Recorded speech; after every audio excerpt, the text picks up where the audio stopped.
हरे कृष्णा। माघ मास के शुक्ल पक्ष की एकादशी को जया एकादशी के नाम से जाना जाता है। इस दिन भगवान श्री हरि की पूजा की जाती है। जया एकादशी को सबसे महत्वपूर्ण व्रतों में से एक माना जाता है। ऐसा माना जाता है कि इस दिन भगवान विष्णु की पूजा सच्चे मन से करने पर व्यक्ति के सभी दुख दूर हो जाते हैं और व्यक्ति नीच योनि जैसे भूत प्रेत और पिशाच की योनि से मुक्त हो जाता है।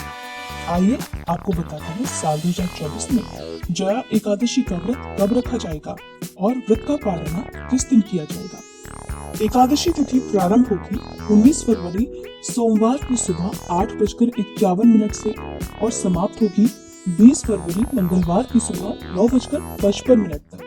ऐसे में इस बार नियमों का पालन करते हुए 20 फरवरी मंगलवार के दिन भी जया एकादशी का उपवास रखा जाएगा। एक दिन पहले दशमी तिथि के नियमों का पालन किया जाएगा। एकादशी का व्रत रखने वाले भक्तों को दशमी तिथि के दिन सूर्यास्त के बाद भोजन ग्रहण नहीं करना चाहिए।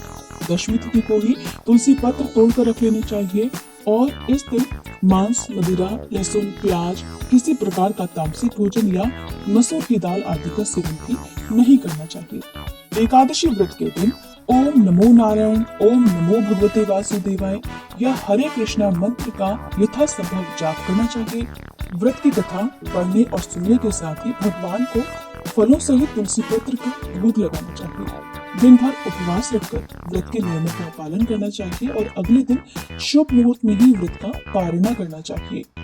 द्वादशी तिथि प्रारंभ होगी 20 फरवरी मंगलवार की सुबह 9:56 से और समाप्त होगी 21 फरवरी बुधवार की सुबह 11:27 तक। एकादशी का व्रत तभी पूर्ण होता है जब विधि विधान से व्रत रखने के साथ ही शुभ मुहूर्त में व्रत का पारणा किया जाए।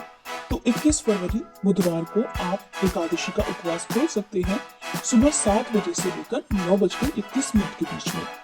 व्रत का पारणा करने से पहले भगवान को शुद्ध सात्विक भोजन का, पीले मीठे चावल का और तुलसी पत्र के साथ ही तिलों का भोग लगाना चाहिए। मौसमी फलों में केला, आंवले या बेर का भोग भी बहुत ही शुभ होता है और इन्हीं फलों को या इन्हीं प्रसाद को पहले ग्रहण करके आपको अपना उपवास खोलना चाहिए। व्रत का पारण करते समय सबसे पहले तुलसी पत्र और जल को मुख में डालकर उससे व्रत का पारणा करने के बाद कुछ समय के बाद आप शुद्ध सात्विक भोजन ग्रहण कर सकते हैं। दान की जाने वाली सामग्री में आप काले तिलों का, मौसमी वस्त्रों का, पीले फलों का, बेर, आंवले या फिर आप घी, गुड़ और कंबल आदि का भी दान कर सकते हैं।